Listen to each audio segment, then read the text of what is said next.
Hello and good morning dear friends. स्वागत है आपका कोचिंग वाला के इस यूट्यूब प्लेटफॉर्म पर। मैं आपका दोस्त अनिल। हम डिस्कस कर रहे थे साइंस सब्जेक्ट के प्रीवियस ईयर के इम्पोर्टेंट क्वेश्चंस, जिसकी आज एक नई वीडियो लेकर मैं फिर से आपके समक्ष हाजिर हूँ। तो शुरू करते हैं आज की क्लास की। आज का पहला क्वेश्चन, निम्न में से किस रोग का वाहक मच्छर नहीं है? ऐसा कौन सा रोग है जिसका वाहक मच्छर नहीं है? तो देखते हैं ऑप्शंस। चिकनगुनिया, डेंगू, टाइफाइड और फील पाँव होता है दोस्तों, ये फील पाँव। चिकनगुनिया दोस्तों ये भी एक मच्छर से होने वाला रोग है। एडीज मच्छर होता है सेम डेंगू के जैसे, और ये वायरस से होने वाला डिजीज़ है। सेम डेंगू भी एडीज एजिप्टाई नाम का मच्छर होता है। एडीज इजिप्टाई मच्छर होता है, और ये भी डेंगू वायरस से होने वाला डिजीज़ है। सेम फील पाँव ये भी संक्रमित मच्छर के काटने से होता है।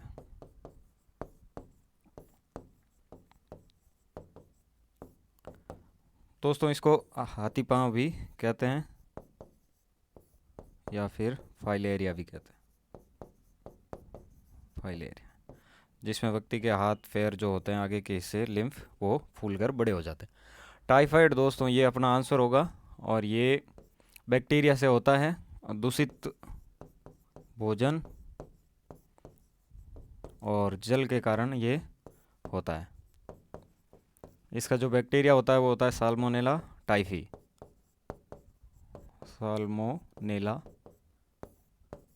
टाइफी ये बैक्टीरिया होता है, जीवाणु होता है, जिसकी वजह से टाइफाइड रोग होता है। और इसी को आंत्रज्वर भी कहते हैं, आंत्रज्वर। और इसी का दूसरा नाम है दोस्तों मियादी बुखार।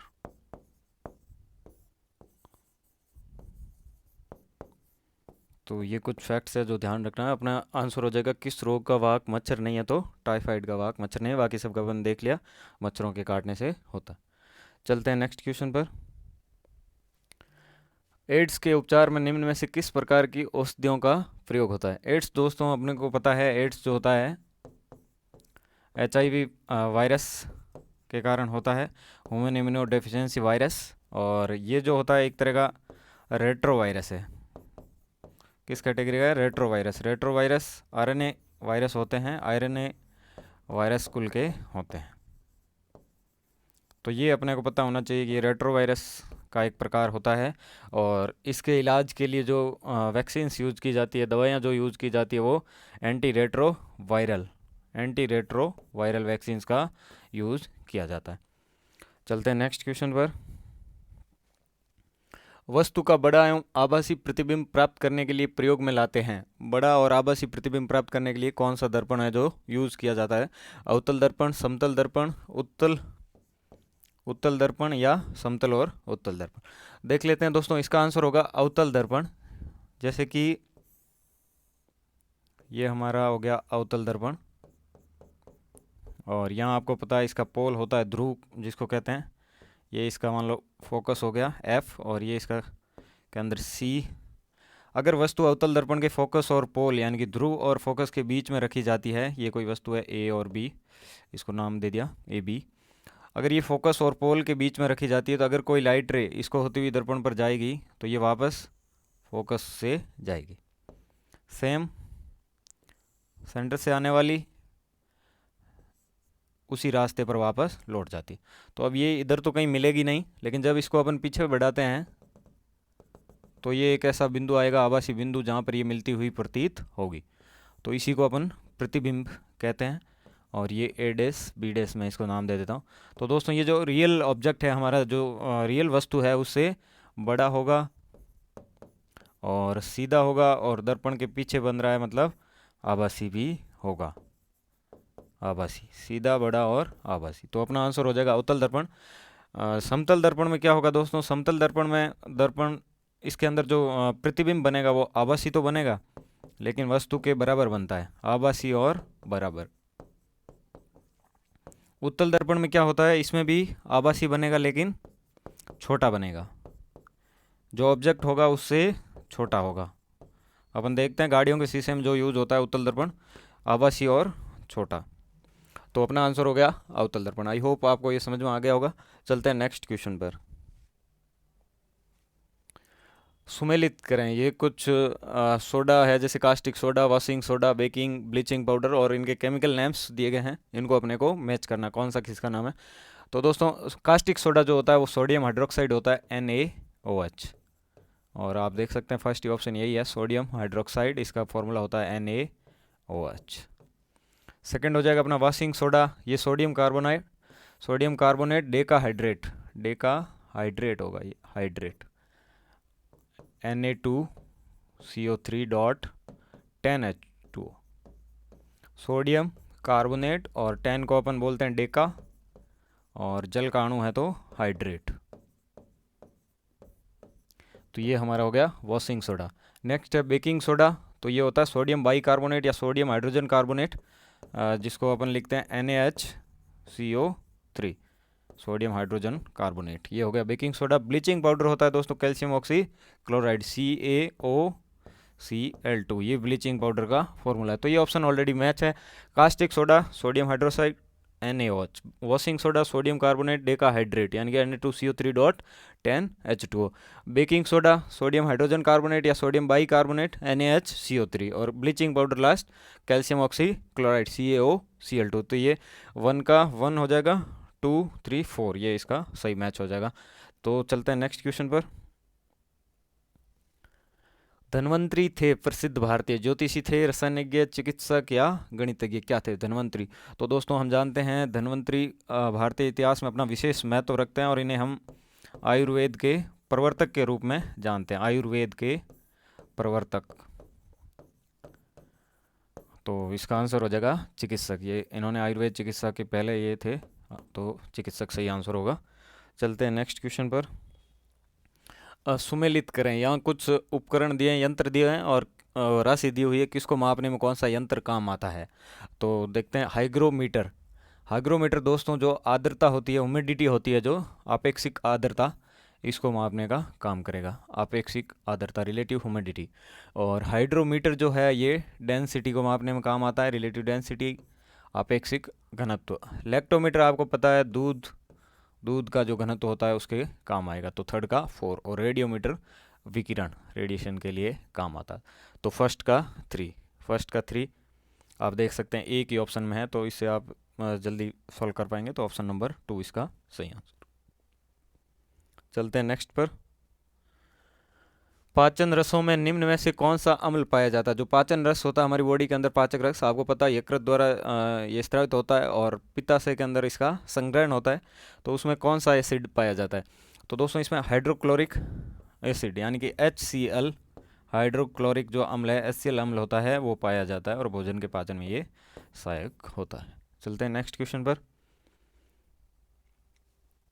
निम्न में से कौन भौतिक परिवर्तन है, फिजिकल चेंज या स्टेट चेंज कौन सा है। रसोई गैस का जलना, दूध का फट जाना, जल में चीनी का घुलना, ये होगा घुलना, और भोजन का पचना। तो दोस्तों रसोई गैस का जलना, दहन अगर किसी का भी होता है तो वो एक केमिकल रिएक्शन होती है, केमिकल रिएक्शन होती है। दूध का फटना ये भी एक तरह का केमिकल चेंज है, इसमें भी रासायनिक अभिक्रिया होती है। और भोजन का पाचन अभी अपन ने देखा था, HCl जैसे एसिड होते हैं, और ये भोजन को पाचन में सहायक होते हैं, यहाँ पे भी विभिन्न रासायनिक क्रियाएं संपन्न होती है। तो ये भी एक तरह की केमिकल रिएक्शंस होती है। तो अपना आंसर हो जाएगा जल में चीनी का घुलना, ये एक भौतिक परिवर्तन है। हालांकि इसके साथ साथ केमिकल चेंज भी होता है, लेकिन इसको ज़्यादा जो करीब आंसर माना जाता है वो फिजिकल चेंज माना जाता है, क्योंकि जब जल में चीनी घुलती है तो इनमें भी कुछ बॉन्ड्स जो होते हैं वो टूटते हैं, केमिकल बॉन्ड्स ब्रेक डाउन होते हैं। लेकिन सही आंसर इसका यही होगा, जल का चीनी में घुलना। चलते हैं नेक्स्ट क्वेश्चन पर। BCG का टीका निम्न में से किसके विरुद्ध प्रतिरक्षा उत्पन्न करने के लिए दिया जाता है। कल भी एक क्वेश्चन था BCG का टीके के रिलेटेड, इसका मतलब ये भी क्वेश्चन बार बार रिपीट हुआ है एग्जाम्स के अंदर। तो दोस्तों कल अपन ने बात की थी BCG, बेसिलस कॉलमेट गुरीन, बेसिलस कॉलमेट, ये इसकी फुल फॉर्म है बेसिलस कॉलमेट गुरीन। और ये तपेदिक या टीबी जो होता है, टीबी रोग, इसके लिए रोग प्रतिरोधक क्षमता उत्पन्न करने के लिए लगाया जाता है और शिशु के जन्म के 24 घंटे के भीतर ही लगा दिया जाता है। तो आई होप ये क्लियर होगा आपके लिए। चलते हैं नेक्स्ट क्वेश्चन पर। मानव शरीर की सबसे छोटी हड्डी है, ये सिंपल फैक्चुअल क्वेश्चन है कि मानव शरीर में हमारे जो सबसे छोटी हड्डी है, स्मॉलेस्ट बोन जो है वो कौन सी है। तो दोस्तों ये आपको पता है स्टेपीज होती है, स्टेपीज। और सबसे बड़ी की मैं बात करूं तो वो होती है फीमर, जो जांघ की हड्डी होती है फीमर, ये सबसे बड़ी होती है। तो ये दोनों फैक्ट आपको ध्यान रखना है। चलते हैं नेक्स्ट क्वेश्चन पर। जंग लगने से लोहे का भार कम होगा, बढ़ेगा या क्या होगा जंग लगने से। तो जंग से दोस्तों रस्ट जो होता है वो लगने से लोहे का भार ऑफ कोर्स ऑब्वियसली बढ़ेगा। कैसे लगता है जंग, जैसे कि ये हमारा आयरन है और जब ये वाटर के संपर्क में आता है, जल के संपर्क में आता है और इसी के साथ O2 की प्रेजेंस होती है यानी कि ऑक्सीजन, तब लोहे पर रस्ट यानी कि जंग लग जाता है। कौन कौन सी चीज़ें आवश्यक है, लोहा खुद कंपोनेंट, जल और ऑक्सीजन, तब क्या होता है जंग लगता है। और जंग लगने से लोहे का भार बढ़ेगा, बढ़ जाता है। बहुत ही सिंपल क्वेश्चन था। चलते हैं नेक्स्ट क्वेश्चन पर। ग्रीन हाउस प्रभाव किसके द्वारा होता है, ग्रीन हाउस प्रभाव किसके द्वारा होता है। कल अपने इसको बहुत ही डिटेल में डिस्कस किया था। तो दोस्तों अगर आपने हमारी पुरानी वीडियोस नहीं देखी है तो वो ज़रूर देख लें, क्योंकि उनमें भी इंपॉर्टेंट क्वेश्चंस हमने डिस्कस किए हैं, कुछ इंपॉर्टेंट कंसेप्ट है जो मैंने डिस्कस करवाए हैं उसके अंदर। तो आप ज़रूर वो पुराने वीडियोस देख लें। कल ही इसको किया था ग्रीन हाउस प्रभाव बहुत डिटेल में एनालिसिस, और हमने देखा था कि वो गैसें कौन कौन सी होती ग्रीन हाउस गैसें। जलवाष्प होती है, CO2, carbon dioxide, chlorofluorocarbon etcetera, ये गैसें होती है जो ग्रीन हाउस गैसें होती है, और ये पृथ्वी पर टेम्परेचर को बढ़ाने में अपना रोल अदा करती है। कार्बन डाइऑक्साइड इसका सही आंसर होगा। चलते हैं नेक्स्ट क्वेश्चन पर। सौर मंडल का सबसे चमकीला ग्रह कौन सा है। बिल्कुल सिंपल सा क्वेश्चन। चमकीला ग्रह जो होता है शाइनिंग, वो शुक्र होता है, सबसे चमकीला शुक्र ग्रह होता है। चलते हैं नेक्स्ट। वायुमंडल में किस गैस का प्रतिशत सर्वाधिक है। देख लेते हैं एनवायरनमेंट में जो स्ट्रक्चर होता है गैसेस का। नाइट्रोजन दोस्तों 78.09%, ऑक्सीजन गैस 20.95%, आपके आर्गन गैस 0.93% एंड अदर जो गैसें होती है वो होती है 0.03%। तो सबसे अधिक कौन सी होगी, nitrogen, simple. Second highest oxygen. तो अपना यहाँ आंसर हो जाएगा नाइट्रोजन गैस।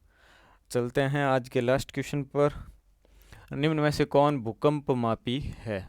भूकंप जब आते हैं तो उसका मापन किस यंत्र के द्वारा किया जाता है। तो दोस्तों ये सिस्मोग्राफ द्वारा उसका मापन किया जाता है।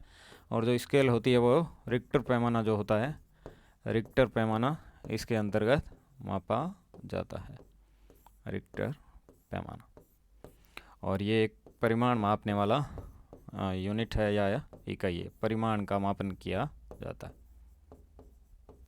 इंडिया के अंदर जो स्केल यूज़ होती है दोस्तों उसका नाम है MSK 64। MSK 64 स्केल द्वारा भूकंप का मापन किया जाता है। अपन को सिंपल यंत्र पूछा है तो सिस्मोग्राफ, भूकंप मापी कौन सा है, सिस्मोग्राफ।